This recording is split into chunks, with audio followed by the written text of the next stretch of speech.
Alright, so thoughts.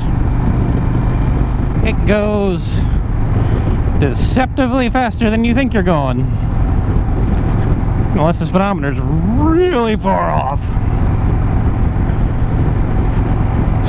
But, and it might be, but it is in need of some plug and carb loving,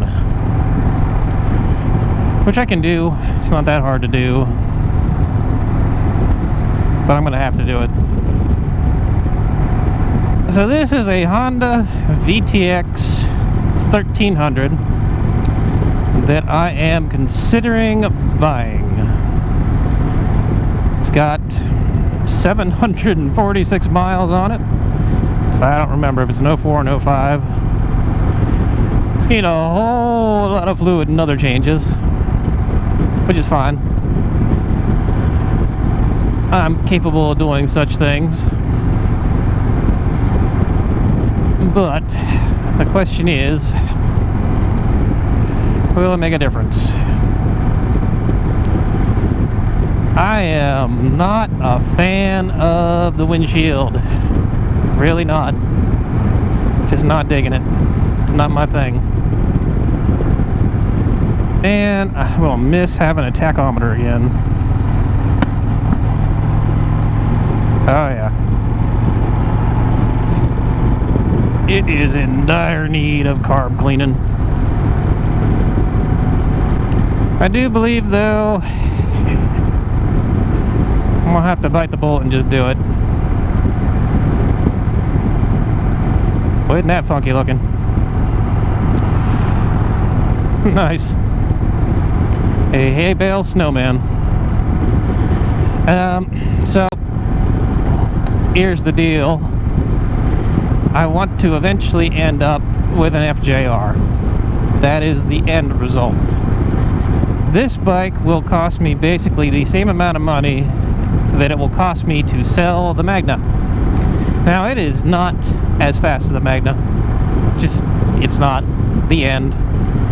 But it might make a way better highway cruiser. In fact, I can already feel a lot less wind everywhere. And maybe if I get earplugs in, I won't mind the shield as much. We'll see. She does not lean over nearly as nicely, though, that's for sure.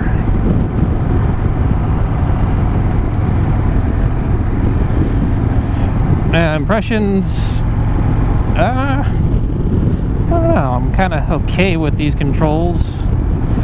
I know I can find floorboards for it pretty easily.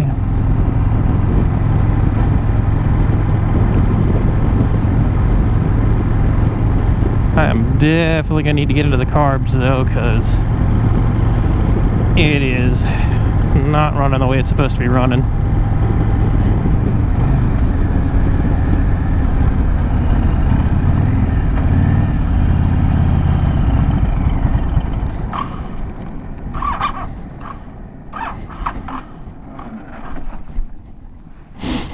Oh, that's not good.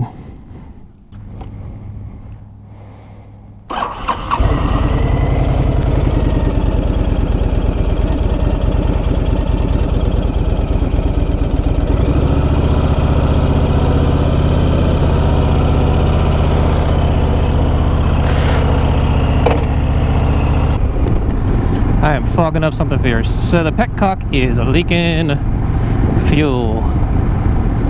Not a huge deal. I cannot see shit. Holy hell. That needs to be addressed. Apparently they had taken that apart to make sure it was getting fuel, and now it's leaking. Alright, well, it's probably just a gasket, be my guess.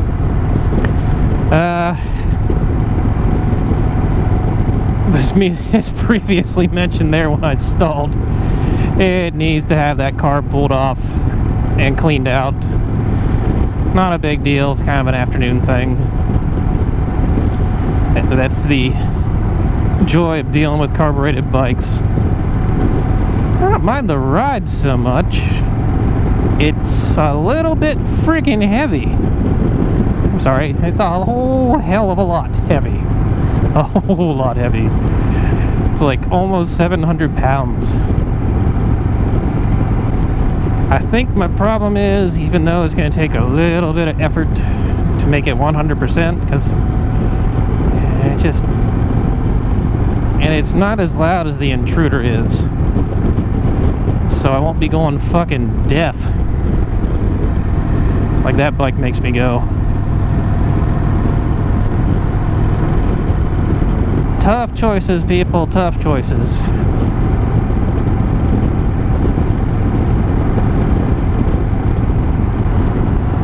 I do believe it's going to need a battery too. Not entirely sure I trust it.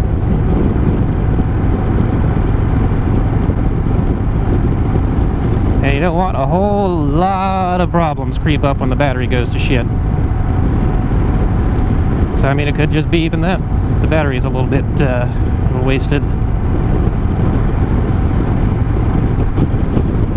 He's got mirrors and a passenger seat pillion deal for it, a sissy bar.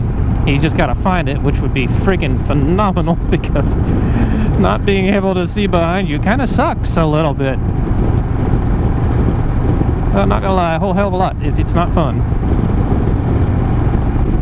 I will tell you what though, with the shield in place, I am not getting nearly as damn cold.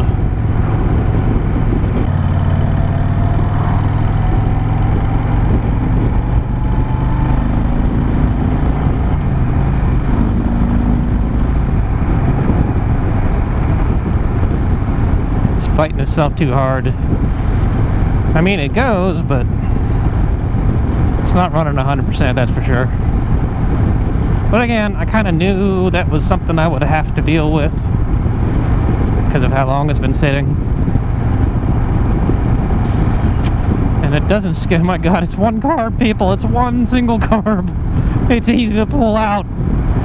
I don't have to deal with the whole damn putting it inside the rack, or into the V of the goddamn engine.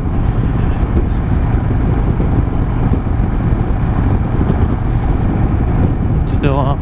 Yeah. The fuck is going? Oh, it's paintball. Huh, look at that.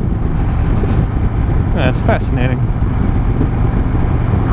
Alright. So I guess that's it for now. I guess we'll have to stay tuned until it actually comes home with me and see what kind of fun I get up to. Uh-oh.